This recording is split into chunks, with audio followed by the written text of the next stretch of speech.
Amos Reed had already written the sale letter when the woman set the bell beside his hand. It was dented flat on one side, the leather strap sliced nearly through, and there was dried red mud packed into the buckle. Amos knew it before he touched it. He had riveted that bell himself to the neck strap of Mercy, the lead mare in his mule breeding string. He looked at the woman, then at the bell. "Where did you get this?" "Red Canyon," she said, "about 6 miles north of the burned cottonwoods." Amos did not answer. 9 days earlier, a wall of rain had come down off the rimrock after a dry summer and turned every narrow wash on the east side of his range into brown water. 10 broodmares had been grazing beyond the north ridge.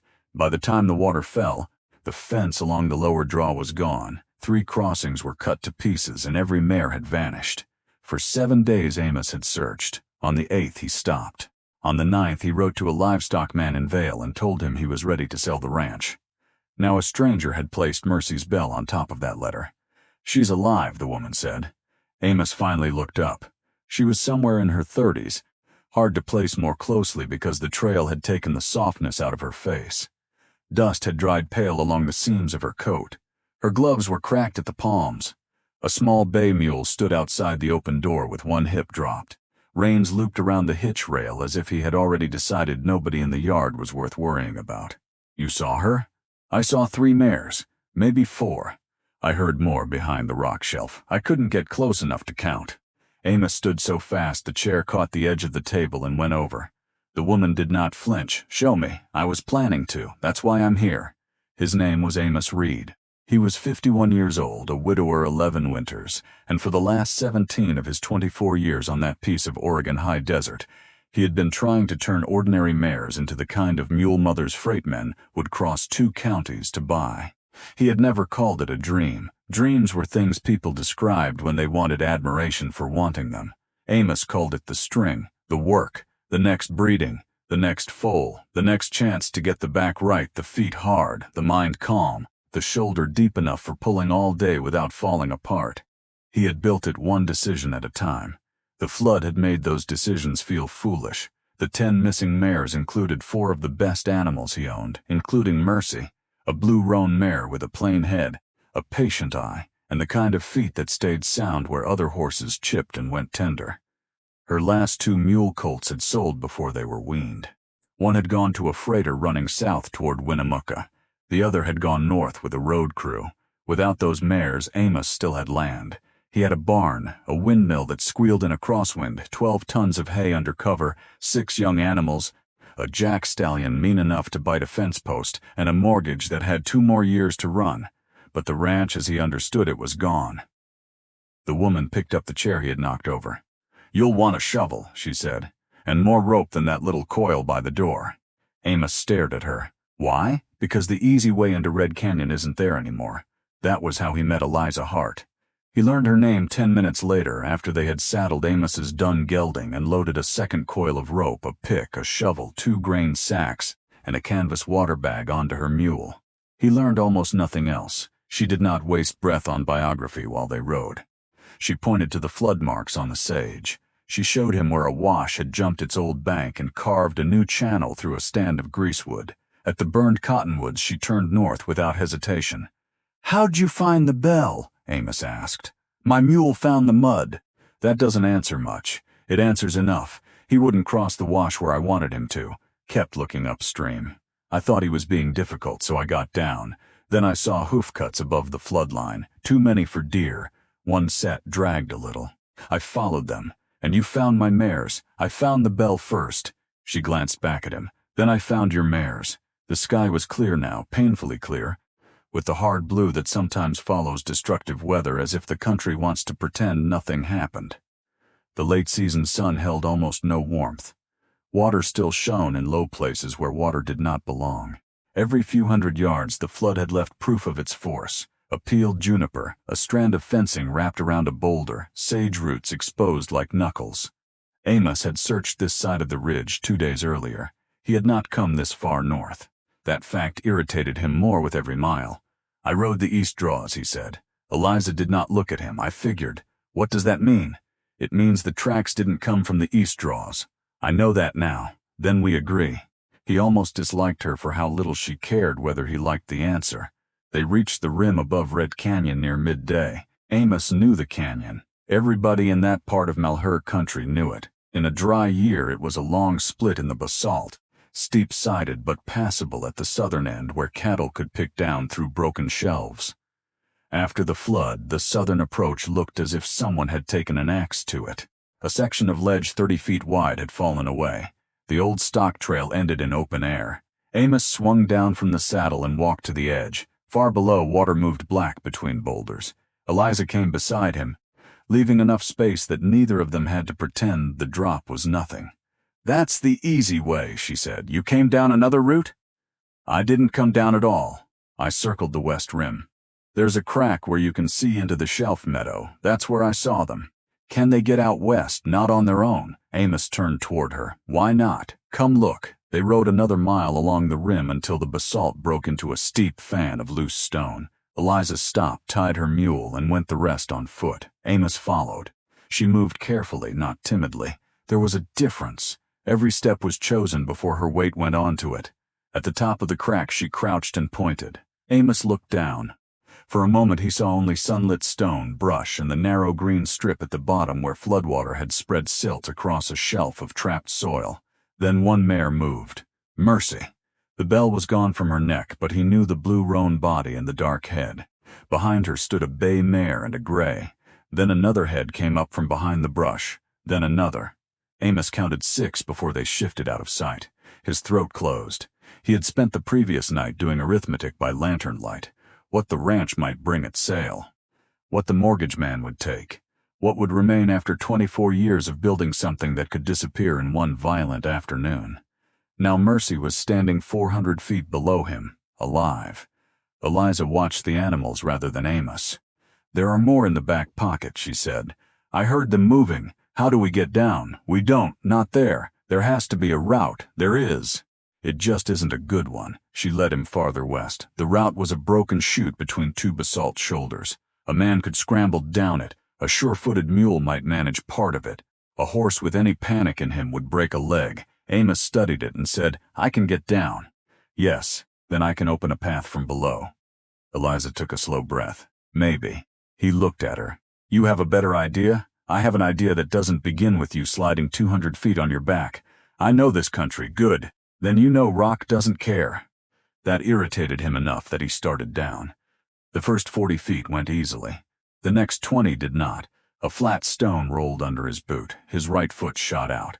He dropped hard to one knee, grabbed for a juniper root, missed, and slid until his shoulder struck the wall. The shale beneath him began moving. "Amos, don't stand up!" Eliza's voice came from above, low and sharp. He froze. Small stones clicked past his hip and vanished down the chute. "There's a solid block 2 feet left of your hand," she said. "Feel for it. Don't look down." He felt. Found it. "Now move your left knee, slows." He did. The slide stopped. For the next 5 minutes he obeyed a woman he had known less than half a day because disobedience would have been idiotic. When he got back to the rim, blood was soaking through the knee of his trousers. Eliza handed him the water bag. She did not say, "I told you so."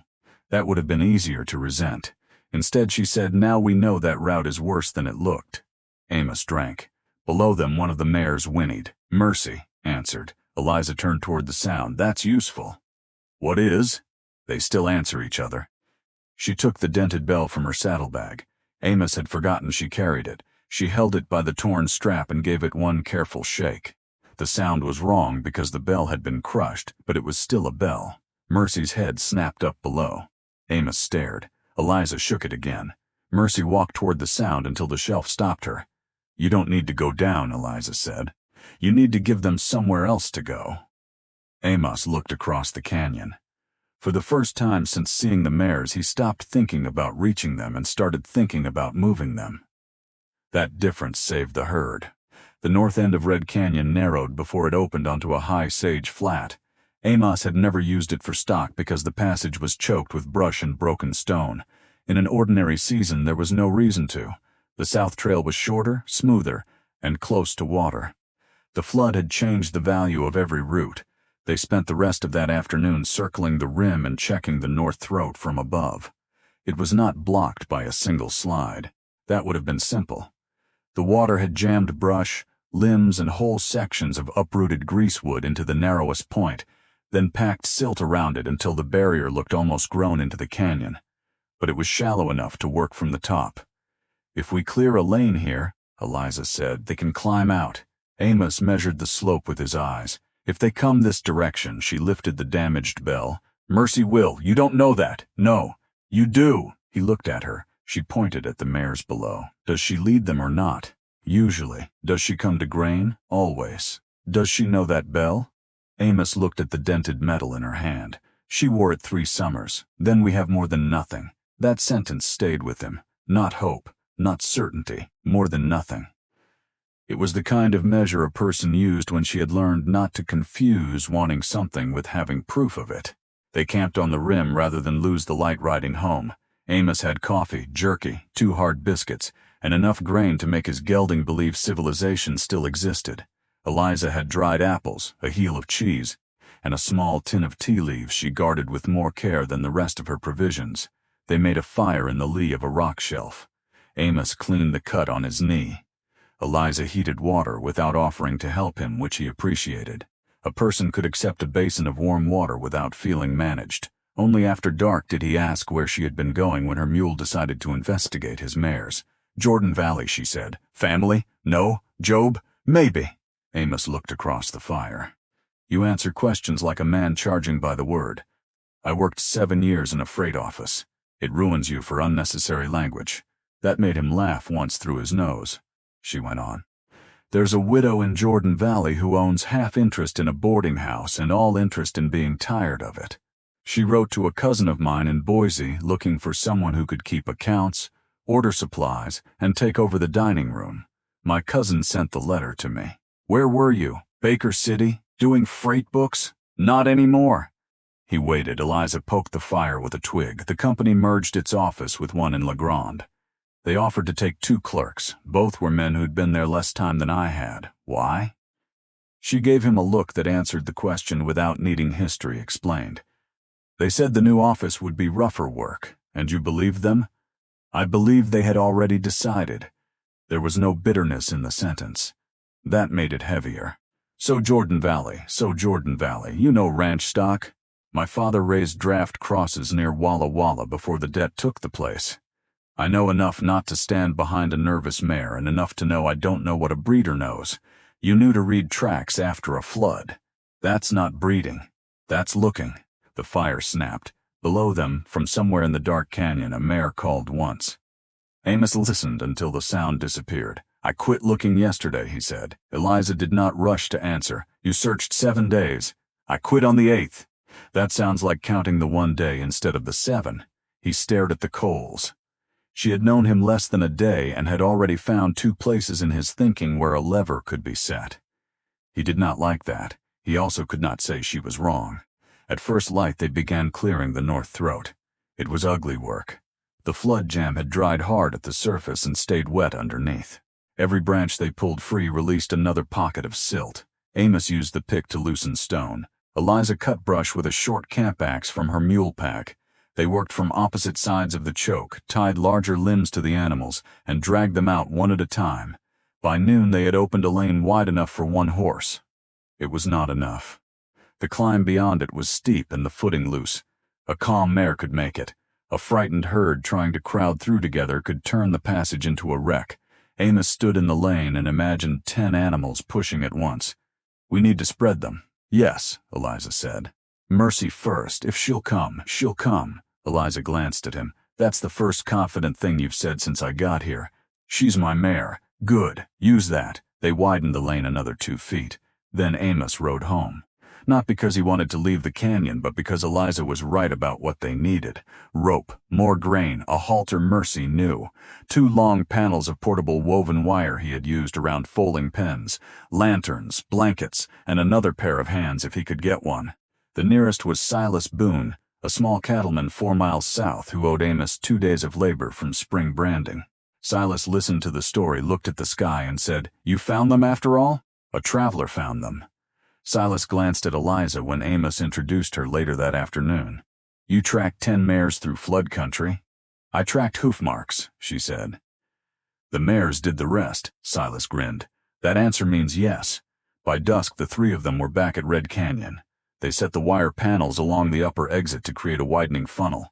They scattered small lines of grain rather than one pile. Amos tied Mercy's old halter around his saddle horn where the leather smell would be familiar. Eliza carried the bell.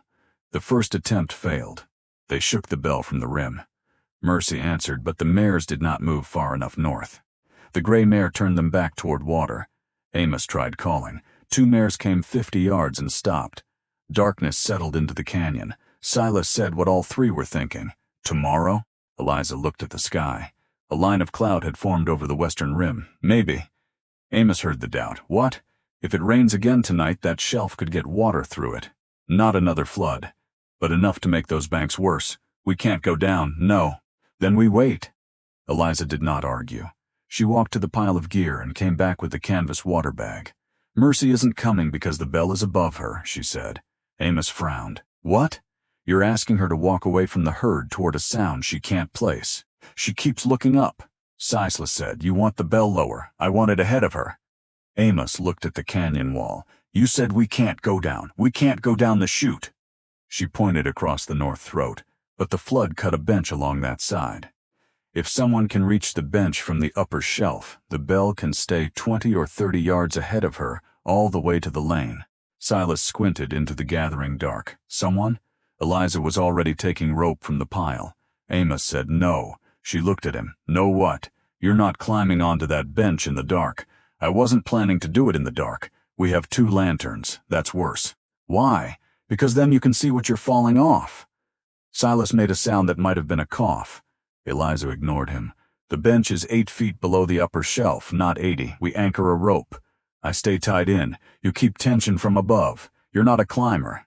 Neither are you. We proved that yesterday. Amos's knee throbbed as if insulted personally. She crouched and drew the route in the silt with one finger. Look, the bench runs north. I don't have to enter the canyon floor. I just have to stay where Mercy can hear the bell in front of her, not over her head. When she reaches the choke, you take over with grain and the halter. And if she spooks, then I stop, and if the bench gives way, then the rope holds. And if it doesn't... Eliza looked up at him. Then we chose badly. There it was again. No performance. No claim that nothing could go wrong. Just the actual shape of the risk. Amos had spent years around people who tried to make danger smaller by talking about it loudly. Eliza did the opposite. She named it, measured it, and left it the size it was.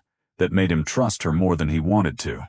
They waited until the moon rose enough to give shape to the rock. Silas anchored the main rope around a juniper trunk.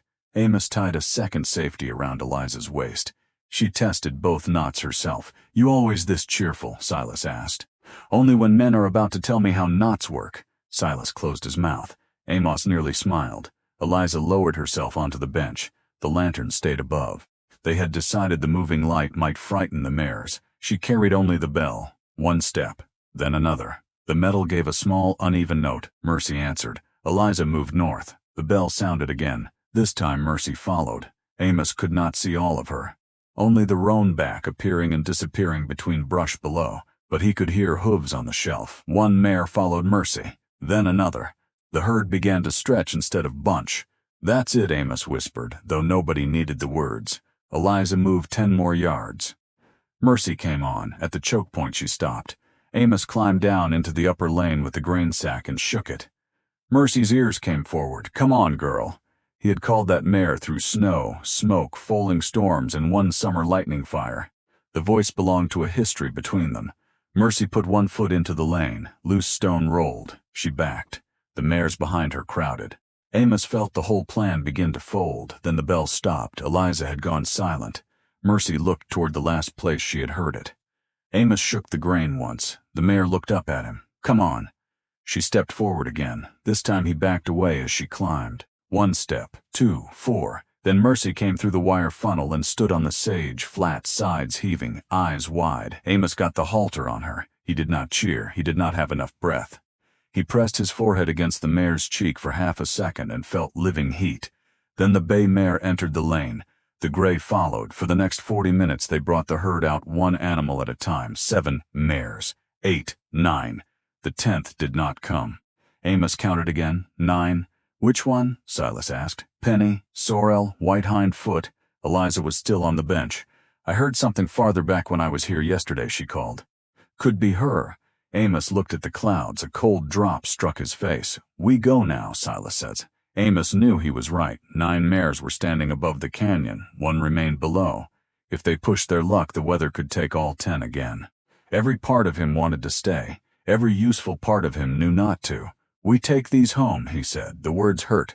Eliza climbed back up. She did not tell him he had made the right decision. She only coiled the rope. That was the first thing Amos learned from her that he would still be using years later. A good decision did not always feel like winning. They reached Amos's yard after midnight. The mares came behind Mercy on a lead rope and loose string, tired enough to prefer company over freedom. Silas helped turn them into the north pasture, then rode home without waiting for breakfast. Eliza unsaddled her mule. Amos stood at the gate counting 9 animals until the number would not change. You have a bunkhouse? She asked. Small room off the kitchen. I'll take the bunkhouse. Roof leaks. Kitchen room, then. You can have it as long as you need. She looked at him as if deciding whether that sentence meant more than it said. It didn't. Not yet. Inside, Amos lit the lamp and put coffee on. Eliza found a clean cloth and wrapped his knee tighter. She did it without ceremony after looking at the blood that had come through again during the ride. You should keep off that tomorrow. Penny's still in the canyon. I know. Then I'm going back. I know that too. He looked at her. Then why tell me to keep off it? Because knowing what you're going to do doesn't make it sensible. She poured the coffee. Amos sat because his leg made the choice for him. The kitchen had been built by his wife, Ruth, in the practical sense that Ruth had stood over the carpenter and rejected 2 plans until he understood where she wanted the pantry, the work table, and the stove. 11 years after her death, Amos still kept the flour tin on the shelf she had chosen and the cast iron pan on the same hook. Eliza noticed the room the way she noticed trails, not nosily, functionally. Her eyes moved from the stove to the pantry shelves to the box where Amos kept receipts, to the old freight calendars tacked beside the desk. Reed remount stock, she read from a faded invoice. Old name. Why old? Because I sell mule colts now, mostly at spring sale. You used to train them? Some. Ruth and I did, before she died. Takes time. Eliza sipped her coffee. Trained teams bring more. They also eat longer. True. She did not push it. The next morning Penny found them before they found her. Amos and Eliza had ridden only halfway to Red Canyon when a thin sorrel mare appeared on the far side of a low ridge. She was walking slowly. Beside her, on legs too long for his body, was a newborn mule foal. Amos stopped so suddenly his gelding tossed his head. Eliza said nothing. Penny stood watching them, gaunt through the flank but upright. The foal pressed close to her shoulder. Amos slid down from the saddle, his knee nearly folded. He did not care. He walked toward the mare with both hands low. Penny nickered. The sound went through him harder than any grand speech could have. She had not been trapped behind the others. She had separated because she was close to foaling, then stayed hidden in a side pocket of brush while the herd moved toward the bell. The foal was dry, steady enough to follow, and already nosing under her belly for milk when they stopped. Eliza crouched 20 feet away and watched his legs. He's strong. Amos looked over. You can tell from there? I can tell he walked out of Red Canyon beside his mother before breakfast. That was enough evidence for both of them. They went home slowly. 10 mares entered the north pasture before noon. The little mule colt staggered after Penny, stopped at the gate as if the entire structure offended him, then jumped over a shadow that did not require jumping. Amos laughed. Not much, but enough that Eliza heard it. She leaned on the gate. You still selling the ranch? He had forgotten the letter on the table. For a moment he could see it through the wall as clearly as if it were still under his hand. I don't know. Eliza nodded. That answer seemed to satisfy her more than a declaration would have. She stayed 3 days because the road south remained too soft for safe travel with a loaded mule. Those days did not resemble the days Amos had spent alone before the flood. The work was the same. Hay had to be pitched, water troughs had to be checked, Penny needed extra feed, the foal needed watching. Fence posts along the lower draw had to be reset before stock discovered where freedom had opened, but Eliza entered work without waiting for an invitation to every task. She did not rearrange Amos's kitchen. She did not try to improve the house. She did not behave as if a rival gave her authority. Instead, she asked questions. Which gate sticks when it freezes? How much hay do those mares eat through February? Do your buyers pay cash at sale or carry accounts? Why do the freight men buy from Vale when your colts are bred here? That last question came while they were repairing the lower fence. Amos drove a staple into a cedar post. Because the Vale yards can offer 20 animals at once. Can they offer animals already used to rimrock? Some. Can they tell a buyer who the dam was? If they know, do they? Amos looked at her. What's your point? I don't have one yet. I'm asking. He had spent enough years around salesmen to distrust questions that already contained their own answer. Eliza's did not. She genuinely collected information before deciding what she thought. That night after supper, she opened the old invoice box because Amos told her she could. She sorted nothing. She only read old sales receipts, grain bills, letters from buyers, notes from 2 freight companies. A faded order from 7 years earlier for 4 matched mules trained to harness and pack. These 4 brought almost twice what your spring colts bring now. They were 4-year-olds and trained, and Ruth was alive. The room went still. Amos had not meant the sentence to stop anything. It was simply the truth. Eliza folded the old order along its existing crease. She trained with you? Better than me on harness. Animals settled for her. Then losing her changed the business, not just the house. Amos looked at her. Nobody had ever said it that way. Neighbors had said Ruth had been a good woman. The preacher had said Amos must find strength. His sister in Pendleton had written that time would make the place easier to bear. All of that had been kindly meant. None of it had named the physical truth. Ruth's death had removed half the labor, half the judgment, half the training capacity, and nearly all the part of Amos that had wanted to grow the operation instead of maintain it. Yes, he said, it changed the business. Eliza set the order down. That explains more than your numbers do. You haven't seen my numbers. I've seen your spring sale receipts.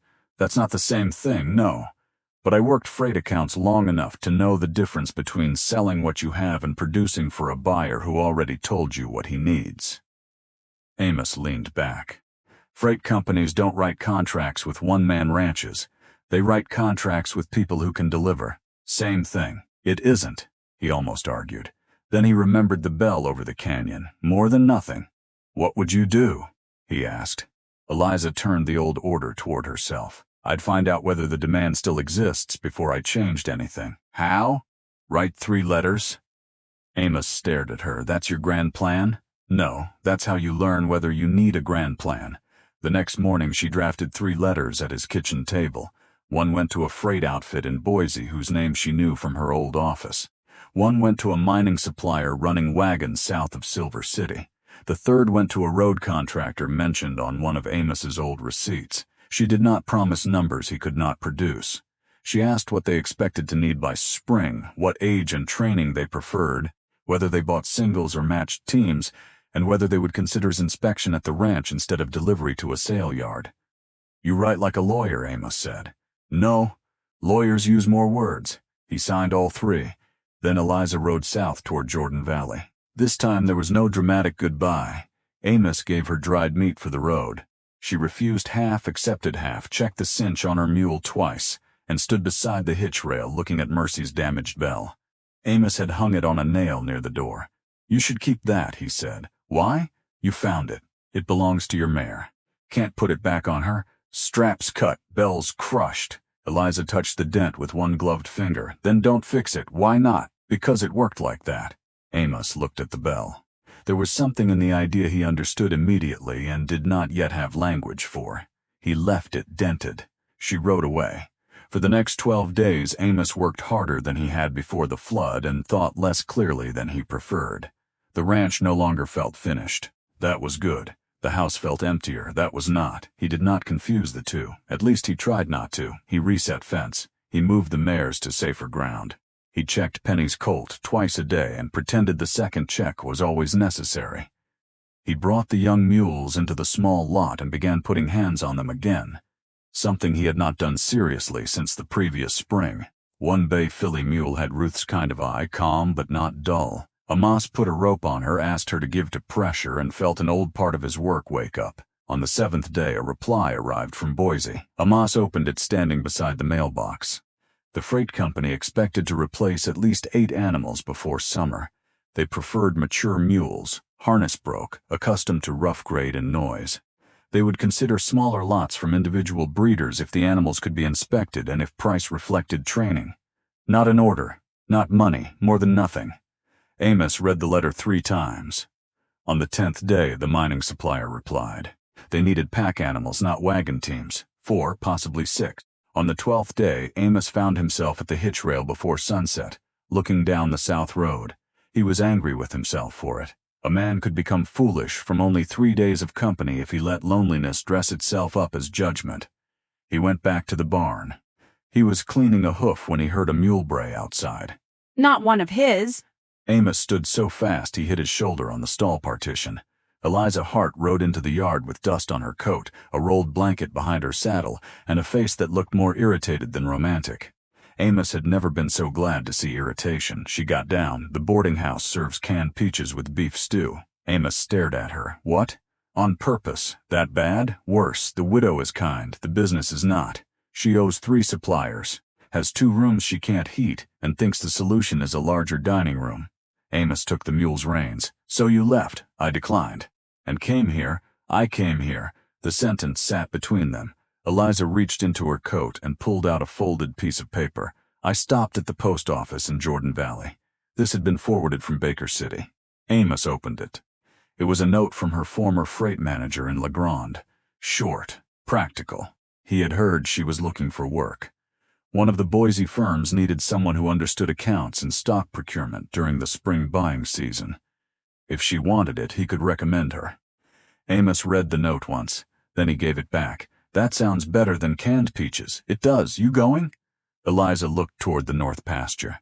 Mercy stood near the water trough. Penny's mule colt was trying to bite a sage stem and losing the argument. Maybe later. What's here? She turned to him. A question. What question? Whether those letters become business. Amos waited. Eliza took off one glove, flexed her hand, and looked around the yard. You know how to breed animals the freight companies want. You stopped training enough of them because you lost the person who made that workload possible. I know freight buying, paperwork, prices, and the people who decide which ranch gets looked at. Neither of those things is enough by itself. Together it might be. Amos said nothing. I'm not asking for charity, she said. I didn't think you were. Good.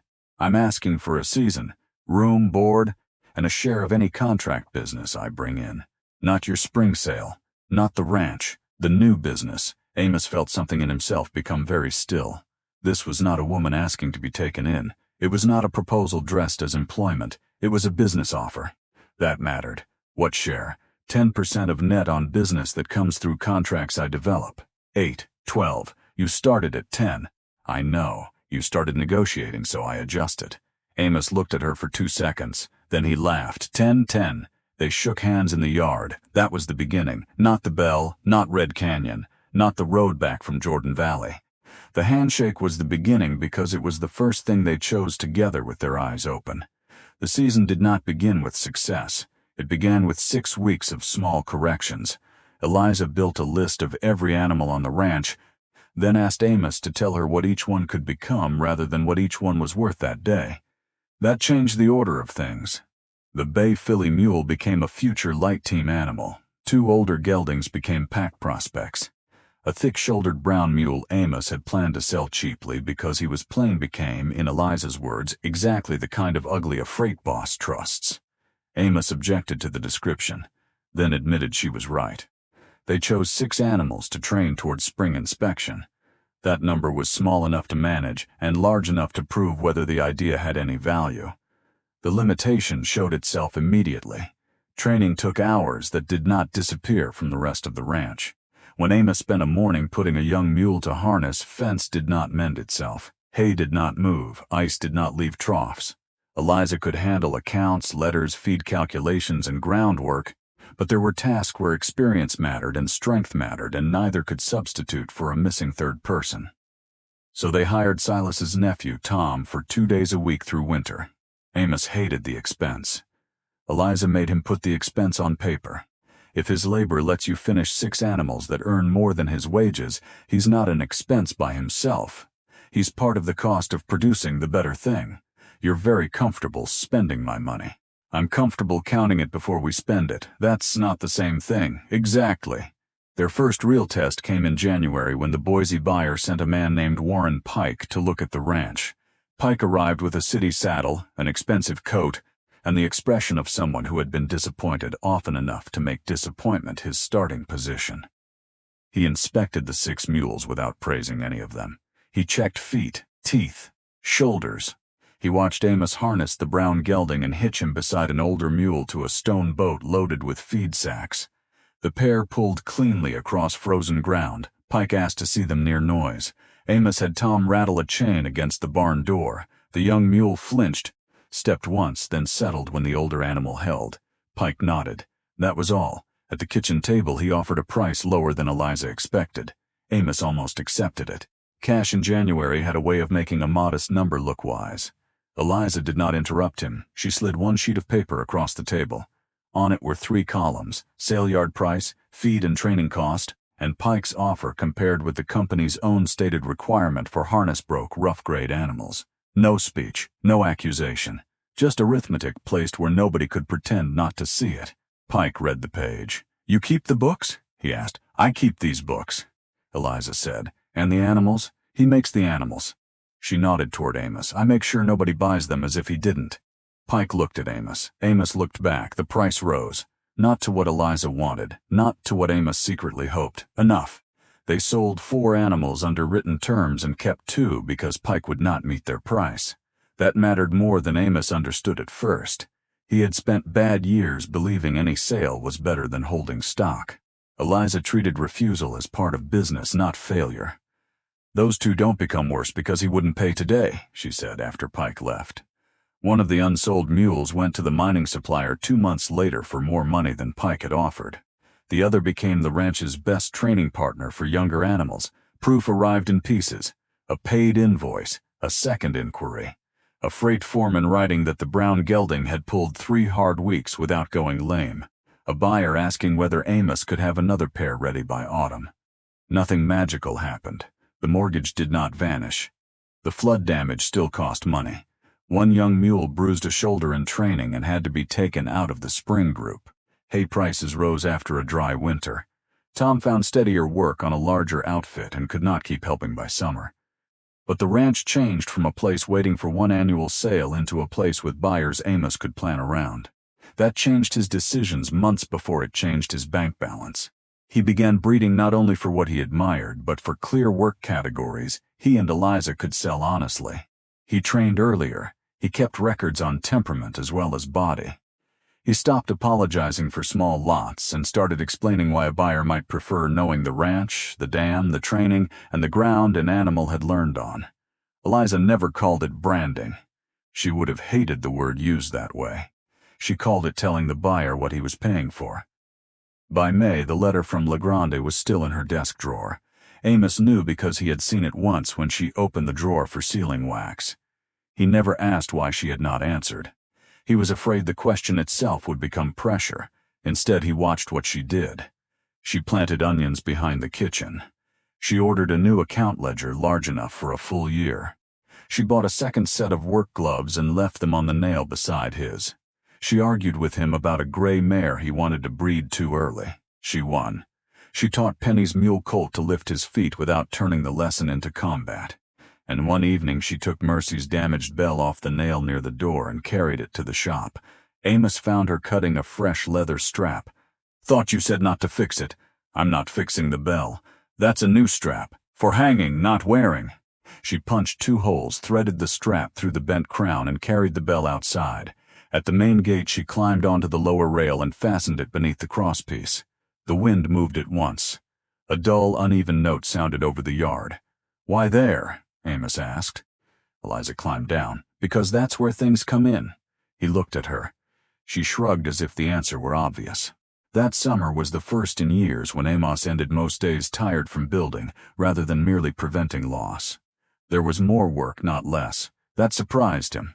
Partnership had not made the ranch easy. It had made effort points somewhere. Some evenings he and Eliza ate late because a training session ran long. Some mornings they disagreed before breakfast. Once they did not speak for nearly half a day after Amos promised a buyer 2 animals without checking whether the schedule could support it. At noon, Eliza placed the calendar in front of him. Amos studied it. "I shouldn't have promised them." "No, you could enjoy being right a little less." "I could. Will you?" "Probably not." He laughed despite himself. By August, nobody in the valley was asking whether the woman from Baker City was still staying at Reed's place. They were asking when the next train team would be ready. That was the second-order change Amos had not expected. The ranch's reputation stopped depending on whether neighbors thought Amos had recovered from bad luck. It began depending on whether his animals did the work people paid for. That was a more useful kind of opinion. One buyer brought another. A road contractor came in September and bought a matched pair. Silas sent over a young mare for Amos to evaluate because, as he put it, "Eliza will tell me if you're lying to be neighborly." Eliza told him the mare was too narrow through the chest for what he wanted. Silas swore, then thanked her. The ranch finished the year with less debt than it had started with and enough contracted work to plan the next spring before winter arrived. On the first cold evening of November, almost 1 year after the flood, Amos found Eliza at the gate. The brass bell moved in a north wind. Its damaged side made every note slightly different. She had her coat buttoned high and one hand around the top rail. "Red Canyon weather," she said. Clouds were building along the rim. "Not enough moisture for it. You always trust the sky that much?" "No. Good." They stood together watching Mercy and Penny move toward the hay line. Penny's mule colt, bigger now and still convinced shadows required special attention, followed with his ears up. Amos had been thinking about one sentence for 3 months. He had rejected every version of it because they all sounded either too small or too grand. Finally, he used the truth. "That Boise job still open?" Eliza looked at him. "Probably not. Would you take it if it was?" She considered the question with the same seriousness she gave to contracts and canyon routes. "No." Amos felt his chest loosen. He had not realized how tightly he had been holding it. Why? Because this became the better job. Just the job? Eliza looked back toward the pasture. The bell moved once above them. No, that was all she gave him. It was enough to make him risk the rest. "I don't want to bargain over the next part," he said. "That's probably wise. You're improving, but you're still inconsistent. Eliza." She smiled. He had seen the smile before, but never when he was the clear cause of it. "I'm listening. Marry me. Stay because you own your part of this, not because you're working for mine. We write it down proper. House, stock business, whatever we decide is yours and mine. No favors hidden in it." Eliza's smile faded, not from displeasure, but concentration. Amos loved her most in moments like that, though he had not yet said the word. She respected decisions too much to decorate them before she made them. "Half the contract business," she said. Amos blinked. "What? If we're partners in life, I'm not taking 10% of the business I built with you. Half the contract side. Your breeding stock remains yours unless we change that later. New animals bought from joint profit are joint." He stared at her. "Are you negotiating my proposal? You said write it down proper." "I did, then yes." Amos began to laugh. The wind shook the gate bell into a crooked series of notes. Eliza waited until he was done. "Half," she said. "Half and yes." They married in January at Silas Boone's house because the preacher could reach it without crossing the worst road. There were 12 people, 1 pie that collapsed in the middle, 2 bottles of whiskey, and a disagreement about whether the preacher's horse should be put in the good stall because it belonged to the preacher or the bad stall because it kicked. Eliza chose the bad stall. "The horse doesn't know who he works for," she said. The preacher agreed. Marriage changed less in the daily work than Amos expected, and more in the shape of his future than he knew how to explain. They still argued about breeding decisions. They still counted feed. They still refused bad prices. Eliza still corrected his letters when he used 3 sentences where 1 would do. Amos still pretended he could tell weather from his left knee and was wrong often enough to keep the claim interesting. What changed was the distance he could see ahead. For years, Amos had lived 1 season at a time because survival shortened a man's horizon. He had thought that was realism. Sometimes it was. Sometimes it was exhaustion pretending to be wisdom. With Eliza, plans returned, not fantasies, plans, a second training pen, a better shelter on the north pasture, 2 young mares kept instead of sold. A contract declined because it would have required pushing animals faster than Amos believed was sound. That last decision cost them money. It also brought the same buyer back the following year after another supplier delivered 3 worn-out mules. The ranch grew slowly after that, never cleanly. Never without weather, injury, bad hay, difficult buyers, thin months, and the 1,000 ordinary ways a working place reminds people that no plan outranks the land. But it grew. Years later, Amos would sometimes be asked when his luck changed. People liked simple answers.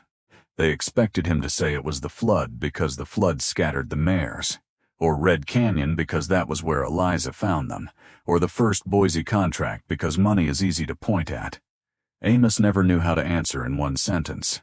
The truth was that nothing important had arrived by itself. Eliza did not save a failed ranch. The ranch had good mares, years of breeding judgment, usable ground, and a man who had stayed with the work long enough to become excellent at parts of it and blind to others. Amos did not rescue Eliza from a life she hated. She had already left the freight office, crossed open country alone, rejected the boarding house, and carried her own skills with her before she ever entered his yard. What happened was smaller and harder to romanticize. 2 capable people saw something the other had stopped being able to see alone. Then they did the work required by that knowledge. On cold evenings, the bell still hung beneath the main gate. Amos never hammered the dent out. Eliza never asked him to. When the wind came down from Red Canyon, the bell gave the same uneven note it had made the night Mercy followed it toward the only safe way home. And every time it sounded, Amos remembered the difference between a thing being broken and a thing being finished.